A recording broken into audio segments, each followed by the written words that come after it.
The line between free speech and accountability, a question worth asking. Recently, I posted a question on LinkedIn that sparked significant attention, not for its content, but for the platform's response. I asked, when is the Democratic Party going to be classified as a terrorist organization? LinkedIn flagged this as hate speech and restricted my account. While I understand the need to moderate online discourse, I believe this reaction raises serious questions about the boundaries of free speech, the interpretation of hate, and the broader implications of political affiliations. My question wasn't meant to incite or defame. It was a provocative but logical inquiry rooted in observable actions and associations. Let me explain why I believe this question deserves a fair hearing and why LinkedIn's response risks stifling legitimate debate. The basis of the question. My question stems from a growing concern about the affiliations and priorities of certain political actors. Specifically, I was reacting to reports of Democratic Party members advocating for individuals with alleged ties to MS-13, a transnational criminal gang designated as a terrorist organization by the U.S. government.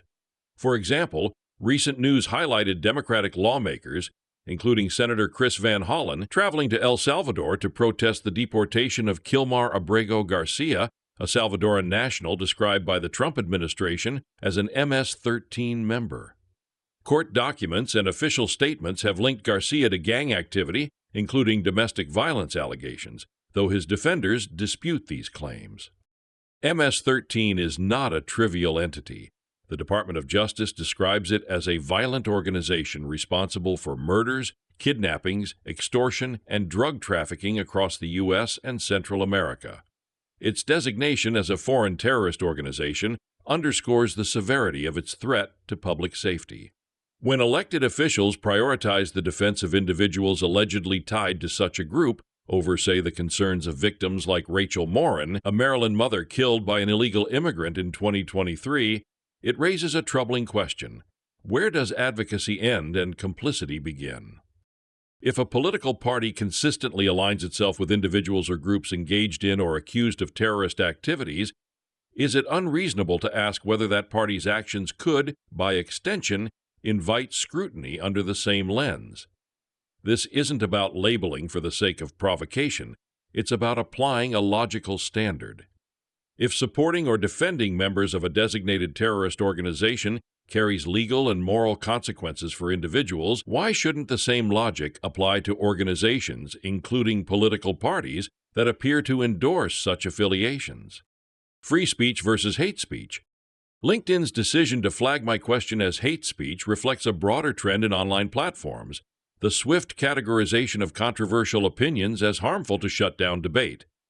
Hate speech, by most definitions, involves direct incitement to violence, discrimination, or hostility against protected groups. My question, while sharp, was not a call to harm anyone. It was a rhetorical challenge meant to provoke thought about accountability and consistency in political behavior. By labeling it as hate speech, LinkedIn risks conflating discomfort with danger, undermining the very open discourse the platform claims to foster. Free speech is not just about saying what's popular. It's about the right to ask hard questions, especially when they challenge powerful institutions. The Democratic Party, like any organization, is not above scrutiny. If its actions, such as advocating for alleged gang members, appear to conflict with public safety or national security, citizens have a right to question those priorities without being silenced. Platforms like LinkedIn, which position themselves as hubs for professional dialogue, should encourage such inquiries, not punish them. A call for reflection, not division. I'm not suggesting the Democratic Party is a terrorist organization in a literal sense, nor am I advocating for such a designation. My question was hyperbolic to make a point. When does a pattern of behavior cross a line that demands accountability? The support for individuals like Kilmar Abrego Garcia, coupled with what some see as a dismissal of victims' families, e.g. Patty Morin's testimony about her daughter's murder, fuels perceptions of misplaced priorities. These actions don't exist in a vacuum. They shape public trust and raise legitimate concerns about the consequences of political advocacy. Instead of censoring questions like mine, we need platforms that allow for robust, respectful debate. Here are a few questions I invite LinkedIn users to consider. Where is the line between defending individual rights and enabling harmful actors?